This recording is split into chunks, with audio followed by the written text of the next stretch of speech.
Today's story of a man named Dokja who's deeply passionate about reading novels. But one day something extraordinary happens. His life begins to change because of one particular story. That's all I'll reveal for now. So let's dive right in. The story begins with Dokja, who has spent the past 13 years reading a novel called 3 Ways to Survive the Apocalypse. This massive story has thousands of chapters. Let me give you a quick idea of the novel's world. It revolves around mysterious beings called constellations, entities that might be humans, aliens, or something far beyond either. They exist in the vastness of space and treat humanity as players in a deadly game. A game of life and death. Only those with the greatest willpower and survival instincts can make it through. Completing the constellation's dangerous missions earns players points, which they can trade for survival items. But the stakes are brutal. Millions have already perished, and only a handful ever survive. At the center of this chaos stands the novel's hero, Park, fighting alongside his team to stay alive in this apocalyptic world. For years, this novel captured everyone's imagination and became wildly popular. But over time, interest faded. Everyone stopped reading it except for Dokja. He remained its only loyal reader. Because of that, the author finally decided to end the story. Today marks the release of its final chapter, and Dokja can't wait to read it. After finishing work, he rushes home, taking the metro with his friend Han. On the train, he eagerly opens the last chapter. The ending goes like this. Park manages to save the world after completing every task set by the constellations. All the monsters are destroyed, but in the process, the entire human population is wiped out. Every one of his friends sacrifices their life to protect him. Now Park stands completely alone, the last survivor on Earth, and that's how the novel was supposed to end. But Dokja hates that ending. Why should Park live while his friends die? They bled for him, stood by him. After 13 years, Dokja can't accept such a cowardly finale. He fires off an angry message to the author. This ending is ridiculous. Change it. The author replies coldly, nobody reads this anymore. That's why I ended it this way. If you don't like it, write your own ending. Those words hit Dokja like a punch. How could I possibly change the ending? He thinks, and then reality begins to wobble. The world around him shifts as if someone is flipping pages. People behave differently. Colors tilt. The air feels scripted. A small, odd little monster pops up and chirps a public announcement. Humans have been playing the free version. Now the premium begins. This version is merciless. Only those who amuse the constellation survive. Everyone else must die. When someone scoffs, "We've got to get home. Who has time for this?" the creature slaughters him on the spot. Panic spreads like a fever. Dokja freezes because the scene is identical to the novel's opening. The same monster, same terror. If the fiction has seeped into life, then maybe he really can rewrite the ending. But first, the constellation demands a game. The first task, in 10 minutes, kill the largest number of living organisms. Fail and you die instantly. The timer starts and the carriage explodes into chaos. People trampling, stabbing, scrambling. Dokja remembers the book. In the same metro sits a child with a box of tiny pets. The rule is to kill living organisms, not explicitly humans. Dokja plucks one ant and crushes it. The monster proclaims him a victor for that task. Suddenly, everyone sees the loophole. Desperation becomes theft and bloodshed. Passengers claw at the child's box. The physically stronger snatch every insect. The weak, old people, women, children are left empty-handed. There was one more important rule in this deadly game. The more creative or effective your task is, the more points you earn. And with those points, you can buy anything you need to survive. So Dokja, thinking smartly, crushes hundreds and hundreds of ant eggs lying nearby. Each egg counts as a living organism, so everyone he destroys gives him points. Soon he has killed thousands of them, and his score shoots up. Those points boost his strength and stamina until he becomes almost superhuman. No one around him can match his power anymore. But then, Dokja notices a man among the survivors, and he instantly recognizes him. This man was one of Park's teammates, a major character from the very novel Dokja had been reading for years. The man is trying to complete the task by killing an old woman sitting helplessly in the metro. Dokja stops him and even offers him an ant so he can finish the challenge without hurting anyone, but the man refuses. The woman is an easy kill, and greed drives him forward. Dokja can't stand by. He steps in to protect her, and the two begin to fight. The man, being a powerful figure from the novel, already has immense abilities. Dokja, even with his knowledge, starts losing ground. In desperation, he spends 3,000 points to upgrade his stamina and strength. His body glows with new energy, and suddenly the tables turn. Now the man is the one who can't keep up. Realizing he's outmatched, the man pleads for mercy, asking Dokja for just one ant to save his life. But Dokja refuses coldly. "No, I don't need you in this story anymore." Furious, the man tries again to attack the old woman. Dokja quickly throws her an ant to save her, but just then, the timer hits 0. The round ends. The old woman collapses lifelessly, and along Along with her, everyone who failed the task dies instantly, including Park's powerful teammate. Dokja stands frozen. He has just changed a key event in the story. A major character who was supposed to survive has now been erased because of him. That's when it hits him. The world he's in follows the logic of the novel, but now his actions can reshape it. He can rewrite the fate of the story, but only if he stays calm, clever, and strategic. Emotions will only get him killed. Moments later, the little monster reappears, announcing coldly that only 17 people on the subway managed to complete the task. Everyone else is already dead. Now the 17 survivors move on to the next stage of the game. The monster announces, "You all did well. The Constellation is very pleased with your performance and has decided to offer sponsorship. Whoever accepts will gain the Constellation's help and more points." Everyone is thrilled and agrees instantly, but Dokja stays quiet. He knows the truth. Becoming a sponsor's player means becoming their slave, forced to obey their every command. So while everyone else accepts the offer, Dokja rejects it. Suddenly, the entire metro begins to shake violently. The train is on a bridge, and from the dark waters below, a massive sea monster bursts out, roaring and slamming into the bridge. Passengers scream and rush toward the doors, but the impact has jammed them shut. A soldier steps forward and tries to force the door open. The moment Dokja sees him, he recognizes him, another person from the novel. This man once abandoned his friend in battle to save himself. His friend died, and ever since, the soldier has lived in deep guilt, trying to make up for that moment by risking his own life to help others. Now he's desperately trying to open the door to save everyone, but no matter how hard he pushes, it won't budge. After all, breaking a metro door isn't easy. Dokja walks up to him and says, "Listen, you've been sponsored. That means you've already received a special power. You just don't know it yet. Don't overthink it. Use your strength, not your brain. You can do this." The soldier doesn't fully understand, but he tries again. This time, when he channels all his strength, the door bursts open with a crash. His power has awakened, though he still doesn't realize what kind it is.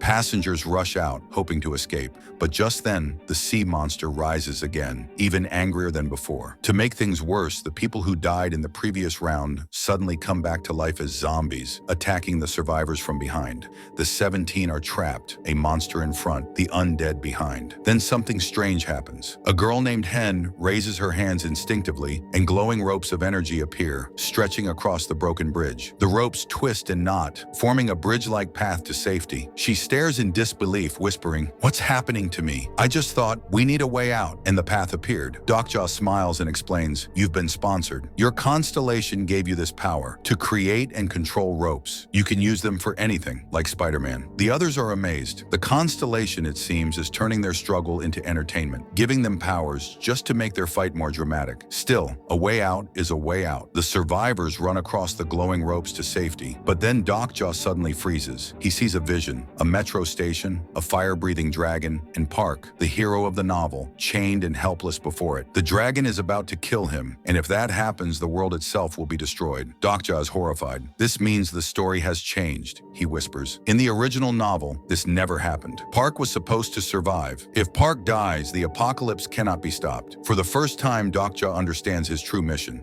He must not only save himself and the world, but also protect Park and everyone fighting beside him. Yet deep down, he fears the cruel irony that his friends might die trying to save him, leaving him alone, just like Park was in the original ending. But Dokja is determined. "No," he vows quietly. "This time, I'll write a different ending, where no one is left alone." Then Dokja spots Park, the same Park, the hero of the novel, fighting his way through zombies toward the metro station. Dokja shouts to him, "Stop! Don't go there. You'll die if you do, but if you stand with me, we can defeat the dragon together." But of course, Park doesn't know who Dokja is. To him, Dokja is just another stranger babbling nonsense. He laughs it off, thinking it's a joke. Then, suspicious, Park uses his lie detection skill, and to his shock, it shows that Dokja is telling the truth. For a moment, Park hesitates, completely stunned, but then pride takes over. How could someone else know more about his world than he does? He's the hero, the main character. No one else can steal that spotlight. Rage clouds his mind. Furious at Dokja's confidence, Park grabs him and throws him straight into the mouth of the massive sea monster below. Inside the creature's stomach, Dokja finds himself surrounded by burning acid and darkness. Then the constellation speaks, setting a new challenge. Kill this monster from inside its own body, and you'll earn massive points. Alongside him appears the small, mischievous guide monster, the same one from before. Dokja takes a breath and says calmly, "Listen, if you help me, I can make this whole show far more exciting. You've seen it yourself yourself. I'm not like the others. I already know what's going to happen next. Work with me, and the constellations will be glued to the screen. The show's ratings will explode.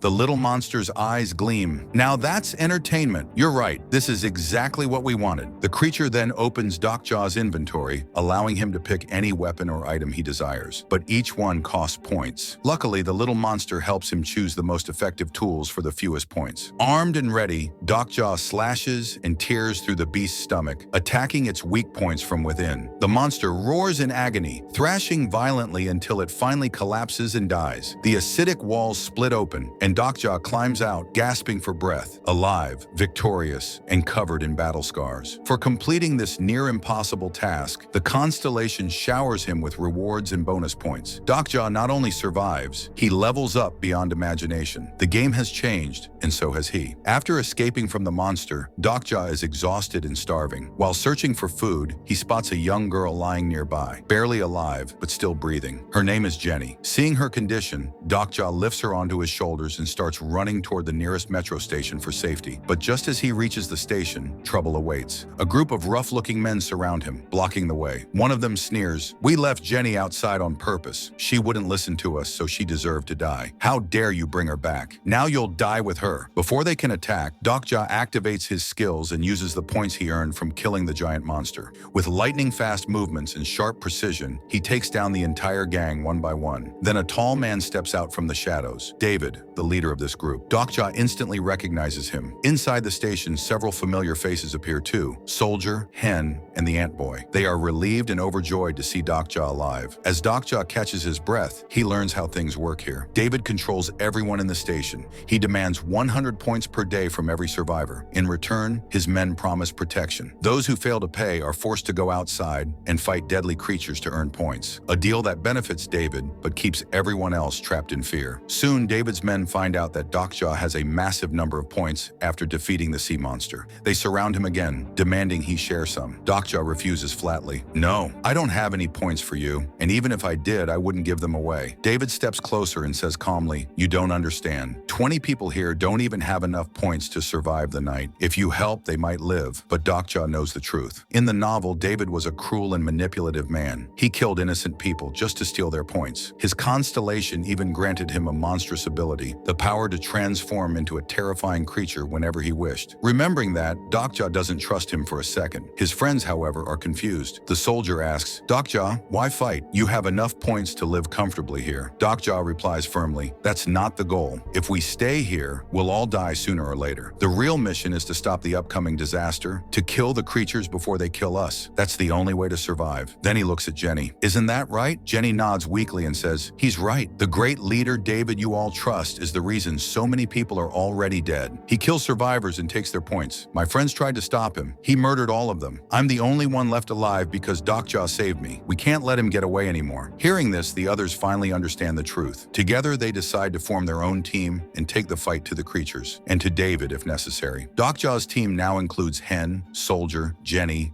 and the Ant-Child. The five of them enter a dark, endless tunnel beneath the city. The air is thick and heavy. They can barely see anything. But then, the Ant-Child steps forward. Closing his eyes, he whispers something softly, and suddenly, thousands of glowing fireflies fill the tunnel. The darkness fades away in a golden light, revealing the path ahead. Everyone stares in awe, amazed at what the little boy has done. A swarm of creatures pours into the tunnel, but Dokjaw and his team stand their ground. The smaller beasts are hard but beatable with their new powers. Then an enormous, terrifying creature appears, one that feeds on fear. It forces each person to relive their worst nightmares, makes them see the things they dread most, and one by one their courage crumbles. No ordinary attack can touch it. Knowing there's no other choice, Dokjaw spends nearly all his points to buy a rare star energy, a concentrated, brilliant power strong enough to kill that nightmare beast. He gathers himself and strikes. The monster screams and falls, and the tunnel clears. Everyone breathes again. Their lives have been saved. The constellation is thrilled by the spectacle and rewards them with strange gifts. Dokjaw's gift is a sword called Broken Faith, a jagged blade that is only whole when its owner risks everything for others. If Dokjaw willingly puts his life in danger to save someone else, the sword will complete itself and unleash a devastating attack. Dokjaw feels a strange mix of pride and fear when he takes it, but the mission isn't finished. David, the ruthless man who had been hoarding people's points, managed to escape during the fight. Until David is dealt with, their task remains incomplete,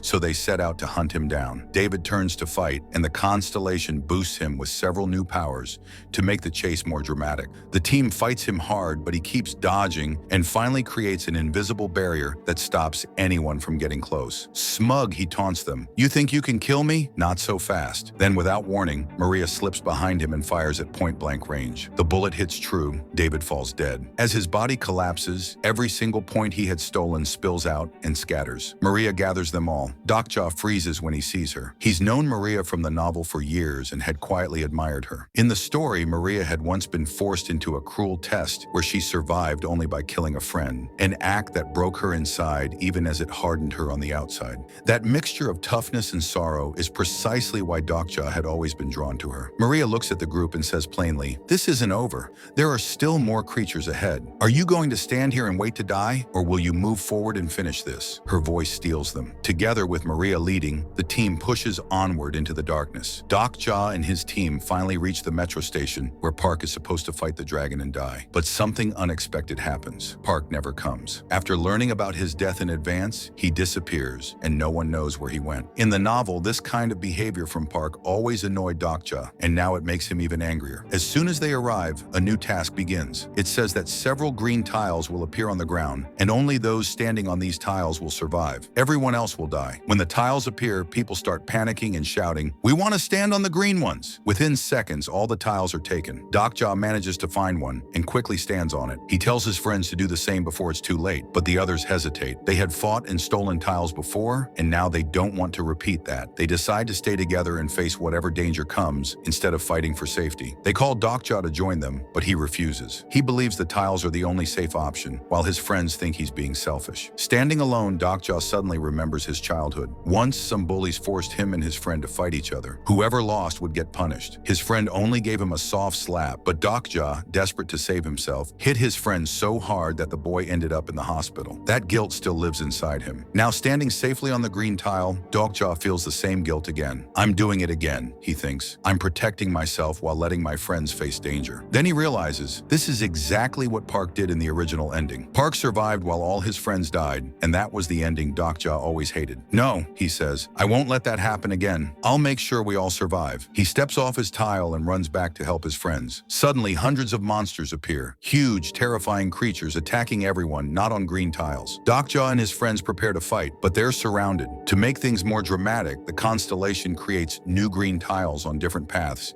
giving them a chance to defend themselves. They fight hard, helping each other move from one tile to another until most of them are safe. Finally, only 2 tiles remain, and only 2 people without one, Docjaw and the ant-child. Just then, Park shows up and steps onto one of the tiles, leaving only one empty. He looks at Docjaw and says coldly, "Let the kid go. Save yourself. That's how you survive in this world." But Docjaw refuses. He picks up the child and places him on the last tile. "I won't be like you," he says. "I won't leave anyone behind." The monsters close in and surround Docjaw. He fights with everything he has but starts to lose strength. Then something amazing happens. His friends step off their own tiles and rush to help him. Together, they fight side by side until every monster is destroyed. Docjaw collapses, exhausted but alive. This time, no one was left alone, and for the first time, he feels the story's ending beginning to change. Docjaw gathers everyone and says, "Today's the day the dragon will appear, and it's the day Park is supposed to die fighting it. If he dies, everything we've done so far will mean nothing. The world will collapse. Someone has to fight the dragon in his place." Everyone falls silent. They all know whoever faces the dragon will die. The beast can't be defeated without great sacrifice. Park is the strongest among them, but he's gone. No one knows where. Docjaw finally speaks. "Then I'll fight. You all saved me once. It's my turn to return the favor. I'm just a side character anyway. Even if I die, it won't change much." His friends refuse. "No, we'll fight it together," they insist. But Docjaw doesn't listen. Deep inside, he wants to end this story differently. Not like the novel's ending where Park survives alone and everyone else dies. He wants to be the one who sacrifices himself to protect others, the true hero of the story. As they're deciding, the constellation, enjoying the chaos, triggers another task. The green tile challenge appears again, but this time, there's only one green tile. The strongest person to stand on it will live. Everyone else will die. People immediately begin fighting for the single tile. Dokja watches for a moment, then runs to the green tile and breaks it. The glowing light fades, shocking everyone. "If you keep fighting for it," he shouts, "none of us will survive. But if we stay together and face what's coming, maybe we can all live. Be brave." His words touch everyone. They stop fighting and prepare themselves for battle. Suddenly, the ground trembles. A thunderous roar fills the air. Out of the smoke appears the fire dragon, enormous, glowing, and terrifying. Its eyes burn red, and with every breath, it spits massive balls of fire that melt everything in their path. The sight freezes everyone in fear. No human should even dream of fighting such a creature. Still, Dokja steps forward. He knows he has no points left, no special powers to buy strength, but he goes anyway. Because if someone doesn't face the dragon, the whole world will end. Seeing Dokja struggling, all his friends rush in to help him fight the dragon. The little boy uses his power to control a giant creature and sends it to attack the dragon. But the monster is no match. It's destroyed within seconds. The soldier then activates his ability, and this time it finally works. His entire body turns into steel, forming a powerful iron shield in front of the group. Still, even with his armor, he can't hurt the dragon. To make things worse, the Constellation members keep evolving the dragon, making it stronger and stronger every moment. Just then, Park, the main hero, finally arrives. Knowing what's at stake, he charges at the dragon and fights with everything he has. But even his best weapons shatter like glass against its flames. Dokja, watching this, realizes something shocking. This dragon isn't like the one in the novel. It's far stronger. How can we defeat it? Then Dokja remembers something from the story. There's only one way, he says. Inside the dragon's chest, there's a core. If we destroy it, the dragon will die. But whoever tries to pull it out will also die. Before Dokja can move, Park steps forward. "I'll do it," he says, and runs straight toward the dragon. But breaking the core is impossible. The dragon wraps him in its fiery claws and burns him alive. From a distance, Dokja watches in horror. Park is gone. The world begins to crumble around them, but Dokja refuses to give up. "No," he says firmly, "this isn't the end. We can still change it." His friends, inspired by his words, gather their strength once more. As Dokja prepares to risk his life for everyone, his magical sword, Broken Faith, finally completes itself. Glowing with immense power, they create a plan. The soldier will hold the dragon back with his steel body, Jenny will break the outer shell protecting the dragon's chest, and Dokja will strike directly at the core. It's simple in theory, but nearly impossible to pull off. Still, they fight with everything they have. The dragon roars, fire and smoke covering the entire station, but little by little it begins to weaken. Finally, Dokja leaps forward and drives his sword straight into the glowing core. A massive explosion erupts, shaking the ground. When the smoke clears, the dragon lies dead, the final task completed. The Constellation, thrilled by the ending, rewards Dokja with a new power, the King of No Killing. This ability allows him to revive anyone he chooses. Without hesitation, Dokja uses it to bring Park back to life. Now the world begins to heal. The tasks are over. The survivors, Dokja, Park, Jenny, the soldier, and the boy, are alive, and peace finally returns. Dokja has changed the novel's ending. This time, not only the hero survived, but everyone did. The story closes on a hopeful note, but one mystery remains. The Constellation's true identity was never revealed. Are all the challenges really over, or is this just the beginning of something bigger? We might find out in the next part. If you enjoyed the story, make sure to like the video, and we'll see you again soon. Thanks for watching.